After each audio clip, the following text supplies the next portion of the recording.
Hello guys, it's Hayden here again making another video. Today I'm making a video about the winter solstice and the celebration slash New Year's celebration. And I just kind of wanted to do a ritual ceremony, invite you guys to participate with me. I did a winter solstice ceremony last night with my family and some friends, and I just wanted to do the same for you guys. So I've got my bundle here. I'll show you guys. This is my bundle. So these are just some things that I've gathered along my path, learning shamanism and things like that. So it gives a snapshot, and these different caps are the different directions. So this is the east, this is the south, this is the west, and this is the north, and then this is the center, which is spirit. So that's just kind of a snapshot of what I do. And then this is the cloth that I use. It says heal the world, cook dinner tonight. I just kind of liked that. I found that in one of my drawers. I think I just kind of bought a bunch of towels in a pack, and that was one of the packs, and I just kind of liked it, so that's what I put my bundle in. Here's sort of the 7 chakras in a necklace type thing. So just kind of sharing with you guys what I have there.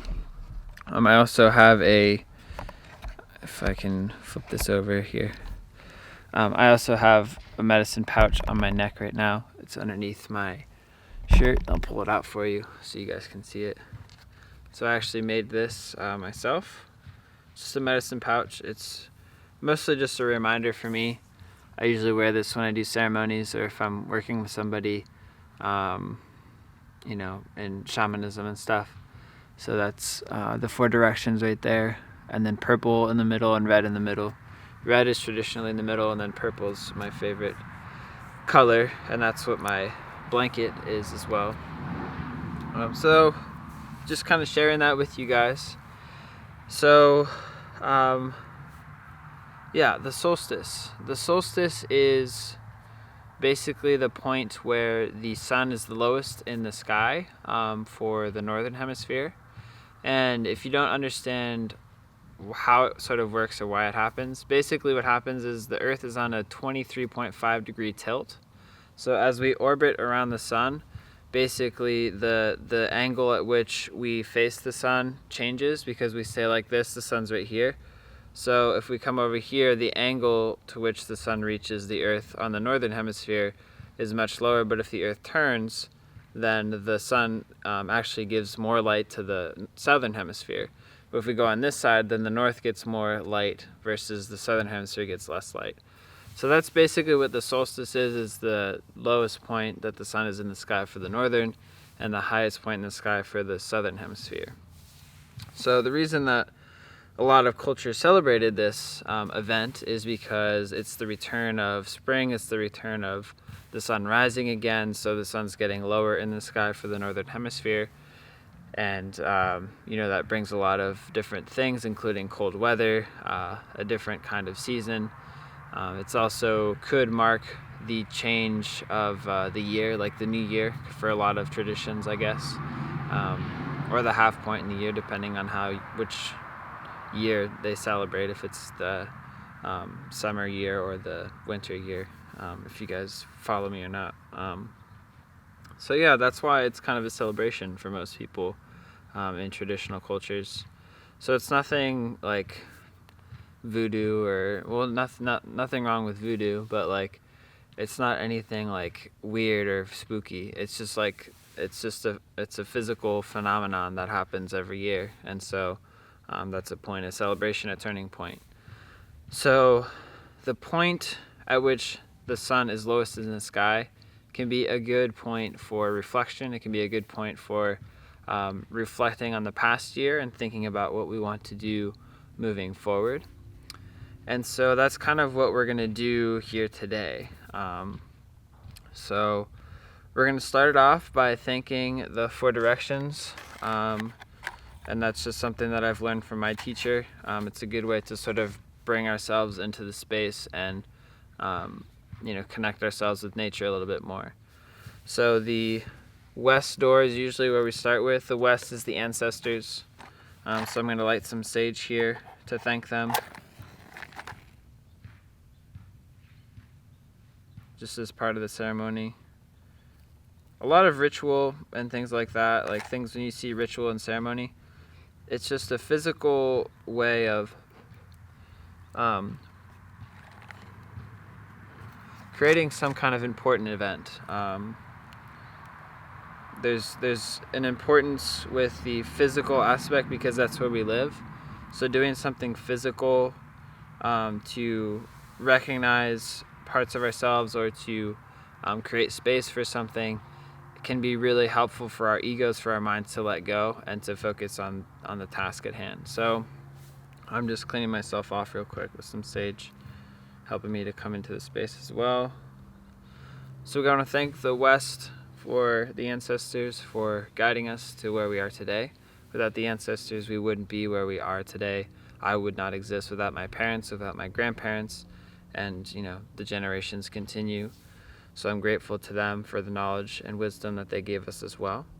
The North is the heavenly beings and spirits, so any wisdom and things like that we gain from our experiences, as well as the guides and spirits that are there for us. That's the Northern door, so we thank them and respect them.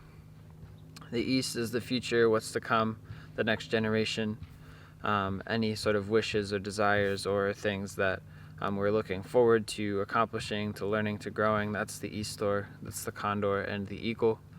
So we send thanks to the Eastern door. The Southern door is reflection, contemplation, looking within. So that's something that is important. It's the snake and the mouse. So we send thanks to the Southern direction. Thank you. And then the center direction is the spirit, is ourselves, our soul, our spirit. And connection to the greater whole of things. So we send thanks to ourselves, to our spirit, to greater spirit, great spirit above, Father Sky, Mother Earth. Thank you for providing for us, for giving us the things we need to grow and survive on this field. Thank you. Thank you. All right. I'm going to set this over here. Get a little bit of holy water here. It's just water that's been mixed with some Florida water, which is basically just flower water. But I put some good intention in there. Again, it helps me connect with the space, helps me ground and center myself.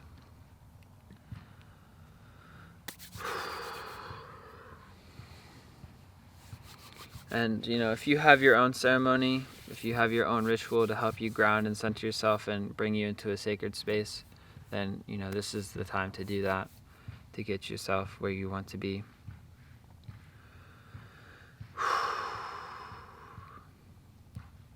All right. So now that we've done that sort of ritual and that thanking, now we're going to move into a place of contemplation. So I'll just invite you into a meditation with me. So 2019 has come and passed. We're now at the end of the cycle of 2019. So now is our opportunity to take some time and to look over that year. So go ahead and just take a few deep breaths. Feel your feet on the floor, your bottom on the chair. Just start to get comfortable. Maybe you close your eyes, maybe you don't. And now start to run through this past year. You can start from the beginning, you can start from what's happened most recently, but just kind of scanning through the year, getting a sense of what's happened this year. What are the experiences? What are the lessons? What are the struggles? What are the joys that you've experienced this year?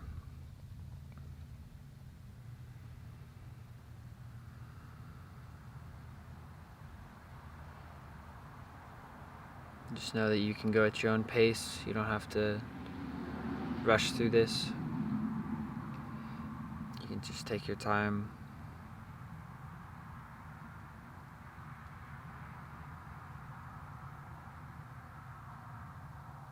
Start to get a sense of what was 2019 for you.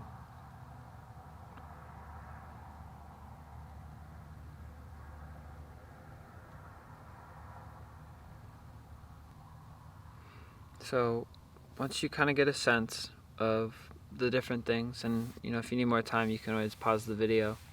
Once you get a sense of what that was like, go ahead and think about what lessons, what kinds of things maybe you didn't get the chance to do, some of the things that you would like to move forward with what you've learned in 2019, with what you've experienced, maybe extracting some of the lessons, some of the things that you are looking forward to, something you'd like to carry to the next part of your life. Maybe there's things that you'd like to let go of from 2019 moving forward. Just thinking about those things. How is 2019 serving you for the future? How could it serve you in the future?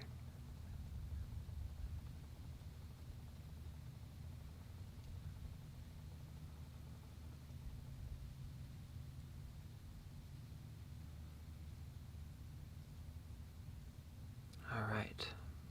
So once you have those, go ahead and start to feel your body again. Feel your feet on the floor, your bottom on the chair. Start to feel your awareness come back to the room. And then if your eyes were closed, go ahead and open your eyes. If they were open already, then that's great. So at this point, if you guys were here, I would have you guys share sort of what insights you got from that meditation, or what you would like to bring forward and what you'd like to let go of. So maybe instead, you guys, if you feel comfortable sharing, you don't have to. You can share what you experienced this past year and what you're let going of in the comments below, and share that with each other. And I think that would be a cool way for you guys to participate in this ceremony as well. So feel free to do that. I'll share sort of my reflection on this past year and what I want to carry forward. So this past year for me was very full of growth and learning and self-discovery. There was a lot of things that I realized in myself that I no longer need in my life. There's a lot of programming or conditioning that is not really mine, it's from other people. And so a lot of this year has been remembering and learning what is mine and what is others. And so it's been a process of growth and rediscovery for myself. And me getting my haircut is just a physical change, but it's also a representation of some of the new things that are changing within me, of me trying to discover myself and explore different things, and remember who I am and define who I am again. Because when we're kids, we're ourselves, and then we get conditioned, and then we have to define ourselves again as we become adults. So that's sort of the process that I have gone through. So now, since we have gone through reflection and we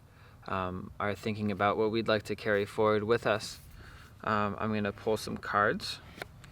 So since you guys aren't here with me, I can't pull cards individually for you guys, but what I will do is I'll pull 3 cards for the audience, and I'm hoping that one of those cards may relate with the viewers, and if it doesn't relate with you guys, then that's okay.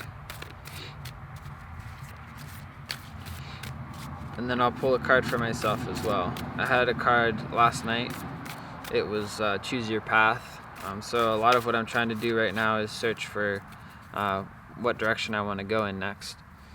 And I've been thinking about doing massage school and some other things, and so I think that was pretty on point with where I'm going. So it's just kind of a reflection of where I'd like to go moving forward. So I'm going to pull 3 cards for the audience.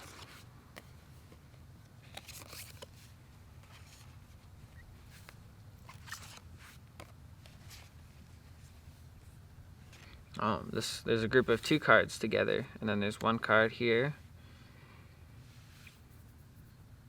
Alright, I think that's it. 2 cards for the audience and 1 card for me. 3 cards total. So I will start with the audience. So for the audience, this is what I drew. It's Stargazer, set your sights higher, and Wise One, grow within your current situation.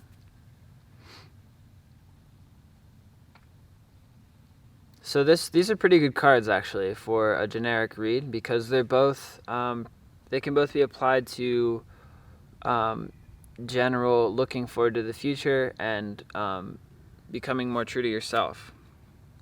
So Stargazer is setting your sights higher, so realizing that you have the potential to achieve great things and that you can do a lot of cool things and grow, and you have so much potential. And then the Wise One, grow within your current situation. That's trusting yourself and becoming more true to yourself, and realizing that you have the answers you were looking for. You just have to calm down and either ask the right people or just move within yourself and be confident with who you are. So that's a pretty cool read for you guys. So again, it's set your sights higher. There's lots of stars in the background with that one. And then the Wise One, grow within your current situation. All right. And then the card for me, Hermit, retreat and recharge. So that is great. I think this is sort of just a reading for me right now in the current situation. I had my reading last night for the next year to come. This one is for right now. I've been really busy, so for the next week or so I don't work, so I'm just going to kind of retreat and recharge. So that's confirmation for me that I just need to take some time off and just relax and enjoy being here at my parents' house and not pushing myself too hard.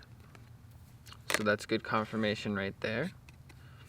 For me, my intention moving forward into 2020 is going to be to stay true to myself and to not let what I think other people think of me define me, and to really stay true to my own voice and make sure that I'm following my path and not a path that I think I should follow because of somebody else. I think that's sort of what I'm working on in the moment. So my intention is to stay true to myself and to follow my path. So if you want to make an intention right now, it's a good time to do it moving forward, to sort of set that in stone. And if you want to have a ritual for that, if you want to write it on a piece of paper, and then I don't know what people do, but whatever you want to do, you could write it, you could have a ceremony, but just setting an intention for 2020 so you have something to look forward to, something to set the tone for 2020. It's always a good place to start. So I hope that you had a good reflection and good sort of understanding of what's happened in this past year, 2019. And I hope that you have a beautiful 2020 and have some good vibes going into 2020, and wish you all love and happiness and joy and all those good things for the future. So thanks for watching, guys. I'll catch you in my next videos. If you haven't seen my other videos, check out Informal Inquiry. You can subscribe there or click the notification bell. And as always, make sure to seek your truth and to take time for yourself. Thanks for watching, guys. I'll catch you later. Bye.